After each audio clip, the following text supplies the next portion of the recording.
Broad classification of animalia based on common fundamental features. मतलब कि जो एनिमेलिया का क्लासिफिकेशन है वो कुछ कॉमन फंडामेंटल फीचर पर आधारित है, जैसे level of organization, symmetry, body cavity या सिलोम। अब देखिए, जो लेवल ऑफ ऑर्गेनाइजेशन होता है यानी बॉडी का जो संगठन होता है वो सेलुलर लेवल भी हो सकता है, मतलब सेल के मिलने से हो सकता है, या टिश्यू लेवल बॉडी ऑर्गेनाइजेशन भी हो सकता है। इसके अलावा कुछ किताबों में protoplasmic level of the organization भी दिया है, तो हम लोग सबको डिस्कस कर लेते हैं। ठीक है, तो पहला हो गया protoplasmic level of body organization. ठीक है, देखिए ये एनसीईआरटी में नहीं दिया है, एनसीईआरटी में सिर्फ सेलुलर लेवल और टिश्यू लेवल और आर्गन सिस्टम लेवल दिया है। ठीक है, तो हम लोग प्रोटोप्लाज्मिक लेवल एक स्टेप पढ़ लेते हैं यहाँ पे। देखिए, protoplasmic level of body organization किसे पाया था? प्रोटोजोआ में। ठीक, देखिए प्रोटोजोआ एनसीईआरटी में प्रोटोजोआ को प्रोटिस्टा में ही डिस्कस कर लिया गया है। ठीक है, तो एक यहाँ पे हम इसको जानते रहिए इसको भी, कि protoplasmic level of the body organization जो है वो प्रोटोजोआ में पाया जाता है। मतलब जैसे अमीबा हुआ, ठीक है, प्लाज्मोडियम हुआ, ठीक है, यूग्लिना हुआ, तो ये सब क्या है? ये सब प्रोटोजोअन्स होते हैं और उसमें protoplasmic level of the body organization पाया जाता है। अब दूसरा क्या है? Cellular level of the body organization. इसका एग्जाम्पल स्पॉन्जेस यानी पोरीफेरा। देखिए पोरीफेरा के केस में क्या होता है कि प्रत्येक कोशिकाएं स्वतंत्र होती हैं। ठीक है, वहाँ पे टिश्यू सिस्टम नहीं पाया जाता है। लेकिन tissue level of body organization में क्या होता है? सेल कोशिकाएं स्वतंत्र नहीं होती हैं, कई कोशिकाएं एक साथ मिलकर एक किसी पर्टिकुलर फंक्शन को परफॉर्म करती हैं। तीसरा है tissue level of the body organization. इसका एग्जाम्पल क्या हो गया? इसका एग्जाम्पल हो जाएगा सेलेंट्रेटा, जिसको निडेरिया भी कहते हैं, और टिनोफोरा। अब सेलुलर लेवल और टिश्यू लेवल में आपको अंतर समझ में आ गया होगा। सेलुलर लेवल में क्या होता है? प्रत्येक कोशिकाएं स्वतंत्र होती हैं, अपने फंक्शन को परफॉर्म करती हैं। ठीक है, जबकि टिश्यू लेवल में क्या होता है? कोशिकाओं का समूह किसी पर्टिकुलर फंक्शन को परफॉर्म करता है, यानी group of the cell performing particular function. Fourth है organ system level of the body organization. देखिए ऑर्गन सिस्टम लेवल में टिश्यू मतलब ऊतक मिलकर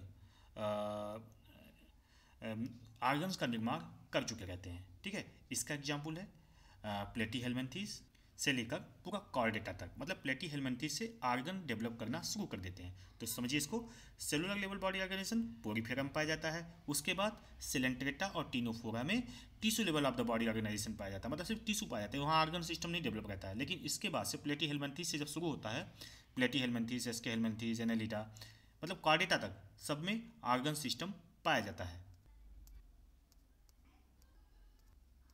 क्लासिफिकेशन का दूसरा कैरेक्टर है सिमेट्री। ठीक है, अब सिमेट्री दो तरह का होता है, बल्कि तीन तरह का सिमेट्री समझ लीजिए, एसिमेट्रिकल, रेडियल और बायलैटरल। ठीक है, तो जो एसिमेट्रिकल मतलब जिसमें कोई सिमेट्री नहीं पाई जाती है, उसका एग्जाम्पल पोरीफेरा होगा। मतलब पोरीफेरा ऐसा ऑर्गेनिज्म है जिसमें किसी भी तरह की सिमेट्री नहीं पाया जाता है। दूसरा है रेडियल सिमेट्री। रेडियल सिमेट्री का एग्जाम्पल सेलेंट्रेटा और टिनोफोरा है। इसके बाद बायलैटरल सिमेट्री आता है, जिसका एग्जाम्पल प्लेटीहेल्मिन्थेस से लेकर कॉर्डेटा तक होगा। ठीक है, अब देखिए तीसरा जो इम्पोर्टेंट कैरेक्टर होता है, ब्रॉड फीचर जो होता है एनिमेलिया का, वो होता है बॉडी कैविटी या सिलोम। तो प्लेटीहेल्मिन्थेस ऐसा ऑर्गेनिज्म है जिसमें कि सिलोम नहीं पाया जाता है, इसलिए इसे एसिलोमेट या विदाउट बॉडी कैविटी वाले ऑर्गेनिज्म बोलते हैं। जबकि एस्केहेल्मिन्थेस में, ये एस्केहेल्मिन्थेस में यहाँ पर स्यूडोसिलोम पाया जाता है, यानी फाल्स सिलोम पाया जाता है। ठीक है, तो प्लेटीहेल्मिन्थेस में सिलोम नहीं पाया जाता है, इसलिए इसको एसिलोमेट बोलते हैं। ठीक, एस्केहेल्मिन्थेस में स्यूडोसिलोम पाया जाता है, यानी फाल्स सिलोम पाया जाता है। इसके बाद यहाँ से लेकर एनेलिडा से लेकर पूरा कॉर्डेटा तक, पूरा अंतिम तक, ठीक है, यहाँ तक कि ह्यूमन बीइंग में भी सिलोम सिस्टम पाया जाता है, यानी ट्रू सिलोम पाया जाता है। ट्रू सिलोम, ट्रू सिलोम यानी सिलोमेट। अब इस चीज़ को हम एनसीईआरटी से भी देख लेते हैं, समझ लेते हैं। देखिए जो एनिमेलिया होता है मल्टी सेलुलर होता है, मल्टी सेलुलर ऑर्गेनिज्म होता है। तो लेवल ऑफ ऑर्गेनाइजेशन में यहाँ पे सेलुलर लेवल और टिश्यू लेवल, ऑर्गन और ऑर्गन सिस्टम लेवल पे इसको क्लासीफाइड किया गया है। ठीक है, सेलुलर लेवल ऑर्गेनाइजेशन में एक एग्जाम्पल बताया गया है पोरीफेरा।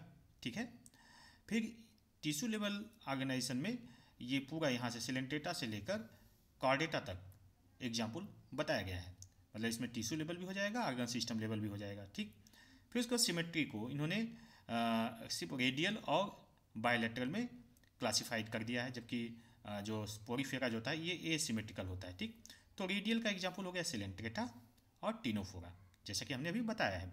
ठीक, और बायलैटरल का एग्जाम्पल पूरा प्लेटी हेलमिंथेस से लेकर कॉर्डेटा तक। ठीक है, अब देखिए सिलोम सिस्टम की अगर बात की जाए तो सिलोम बिना सिलोम वाले भी होते हैं, जैसे प्लेटी हेलमिंथेस, फाल सिलोम वाले होते हैं, एसके हेलमिंथेस। देखिए यहाँ से क्वेश्चन निश्चित रूप से बनता है, इसको एकदम अच्छी तरह से याद कर लीजिए, एकदम एक ही एग्जाम्पल आपको याद करना है।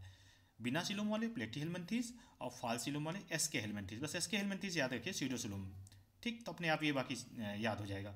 और इसके बाद एसके हेलमिंथेस के बाद नीचे जितने भी हैं वो सब क्या होते हैं, सिलोमेट, यानी ट्रू सिलोम वाले बॉडी ऑर्गेनिज्म रखते हैं।